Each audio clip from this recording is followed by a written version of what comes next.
Halo Sobat Amat Sehat Tambah Kaya, balik lagi di YouTube channel saya. Nah, di video kali ini saya ingin sharing tentang 5 tahapan financial bubble, teman-teman. Kenapa saya sharing tentang bubble atau krisis gitu ya?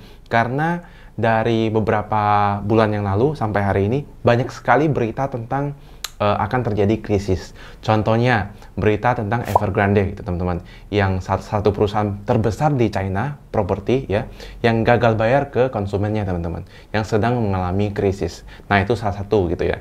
Terus yang kedua, banyak sekali big investor ya, seperti Warren Buffett, Charlie Munger gitu ya, Bill Gates gitu. Mereka semua masih belum membeli saham gitu.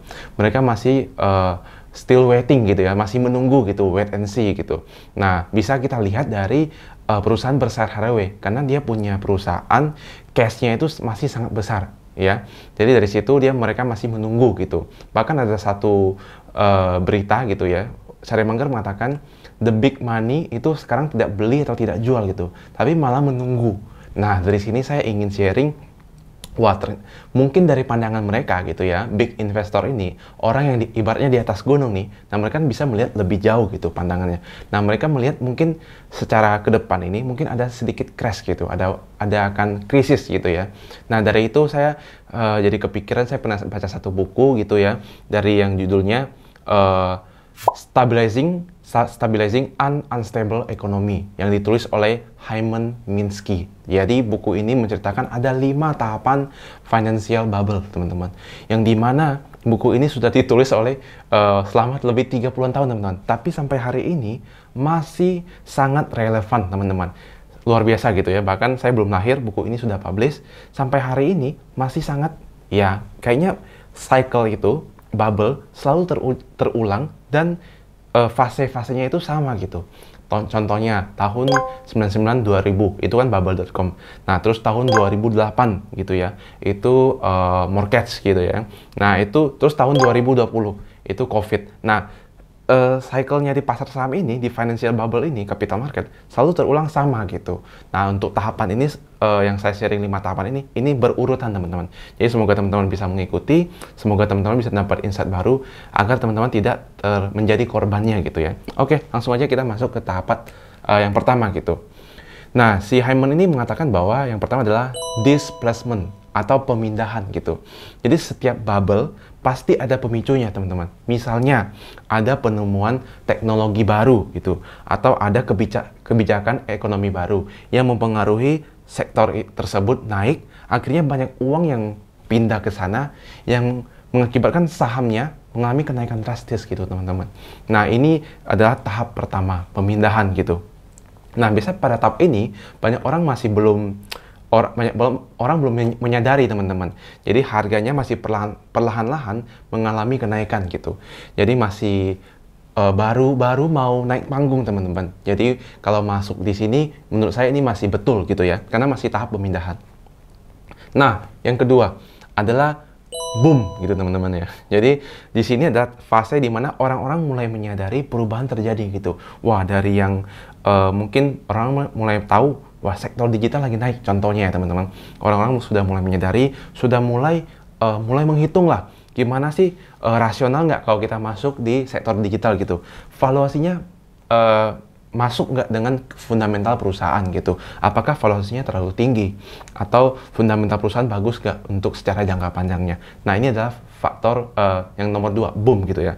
Nah biasa fenomena ini terjadi mulai mendapatkan sorotan media teman-teman. Orang-orang mulai takut ketinggalan kereta, sehingga jumlah partisipannya mulai bertambah semakin banyak. Nah ini kita bisa lihat dari contoh kasus tahun 2020. Investor di pasar modal naik gila-gilaan teman-teman. Sepanjang sejarah investor pasar modal tidak pernah naik setinggi itu. Karena banyak terjadi krisis gitu ya. Banyak orang kayak, wah bisa kayak cepat dari saham. Akhirnya banyak orang yang bikin akun saham. Banyak orang yang di PHK juga tidak bisa ngapa-ngapain. Mereka masuk ke saham juga. Kayak ngadu nasib di sana gitu. Karena melihat banyak orang kayak baru dari saham, akhirnya banyak yang coba. Tapi di fase boom ini mungkin mereka masih bisa menikmati. Nah, kalau yang fase ketiga dan keempat itu mulai mengalami down gitu teman-teman ya. Kita langsung mencoba masuk yang selanjutnya. Fase yang ketiga. Euforia teman-teman. Ya, ini sangat sudah biasa kita dengar karena semua orang biasa market pasti euforia.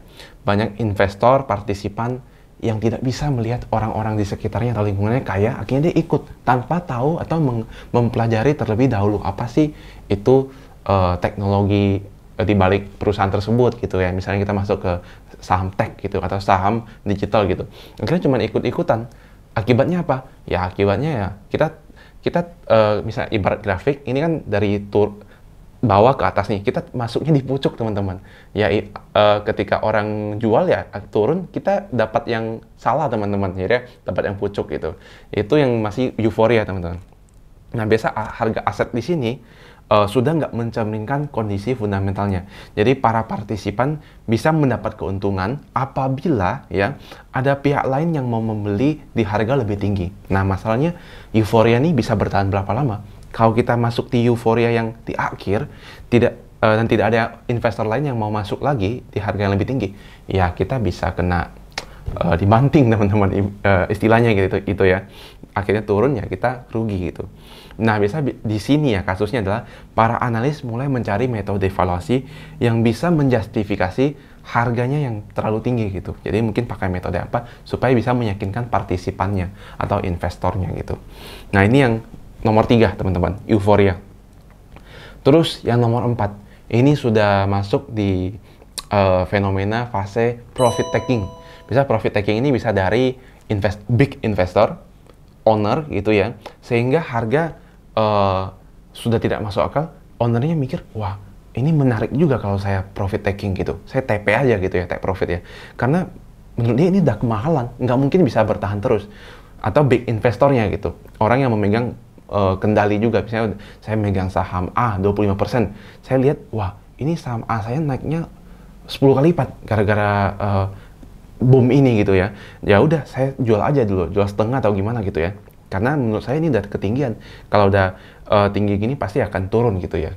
Nah itu yang di tahap profit taking. Itu bahaya teman-teman. Kalau kita udah masuk di tahap profit taking, itu kita cuma dapat ruginya doang teman-teman ya.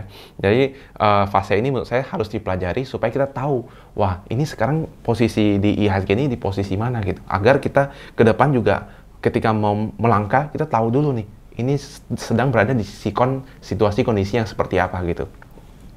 Terus pada titik ini di profit taking ya, biasanya bubble sebenarnya sudah mulai pecah gitu. Jadi karena tidak ada dukungan daripada all player gitu ya, jadi pemain lama, maka bubble tidak akan bisa berkembang lebih besar lagi teman-teman. Ya karena nggak ada yang main lagi, karena sudah terlalu tinggi ya, sudah diangkat terlalu tinggi, pasti akan dibanting gitu ya. Nah Warren Buffett juga sudah sering bilang gitu, apapun yang naik terlalu tinggi di market pasti akan mengalami penurunan, tidak bisa terus melonjak tinggi terus teman-teman. Sangat jarang sekali yang seperti itu. Jadi pasti ada naik, pasti ada turun gitu ya. Nah ini yang last gitu ya, fase kelima adalah panik teman-teman. Jadi di tahap ini harga aset mulai terjun bebas gitu ya, dan menyapu bersih para partisipan di dalamnya. Saya yakin ini kemarin terjadi pada saat lagi boomingnya yang saham kalbe gitu ya, yang orang masuk di obat itu yang tiap hari auto reject atas, ternyata auto reject bawahnya lebih sering teman-teman daripada auto reject atasnya, karena mereka ikutnya terlalu lambat gitu. Akhirnya malah ketika terlalu tinggi profit taking dari owner or big money gitu ya, akhirnya panik, jual habis-habisan, panik. Mungkin ARB berkali-kali gitu. Akhirnya kita yang masuk terlalu lambat panik juga mau jual gitu. Kadang kalau ARB jual malah nggak bisa, harus tunggu besoknya lagi. Nah, jadi apa yang dikemukakan oleh Hyman Minsky ini ya, benar-benar terjadi, selalu berulang teman-teman. Saya juga heran gitu ya, kenapa fasenya kalau kita pelajari selalu sama gitu. Jadi kalau kita pelajari fase ini, kita tahu sekarang ini berada di fase mana. Nah, kita tahu tuh cara mainnya itu harus bagaimana teman-teman. Apa sih strategi yang harus dipakai gitu. Nah, mungkin ini saja 5 tahap fase financial bubble ya. Semoga bisa mendapat teman-teman bisa dapat insight baru. Teman-teman juga bisa pelajari ya supaya tahu ke depan harus melangkahnya seperti apa gitu ya. Semoga juga tidak menjadi korban teman-teman dari yang seperti yang tadi saya bilang kalbe, terus ada saham saham Antam kemarin ya, sempat gila-gilaan juga yang emas naik gitu ya, pabrik baterai gitu yang Tesla itu. Nah ternyata kan belum ada apa-apa itu teman-teman. Semoga tidak menjadi korban dari itu, kita bisa belajar dari kesalahan, juga belajar dari 5 fase ini teman-teman. So, mungkin itu saja yang bisa saya sharingkan teman-teman. Semoga bermanfaat. Saya ucapkan salam tambah sehat, tambah kaya. Thank you.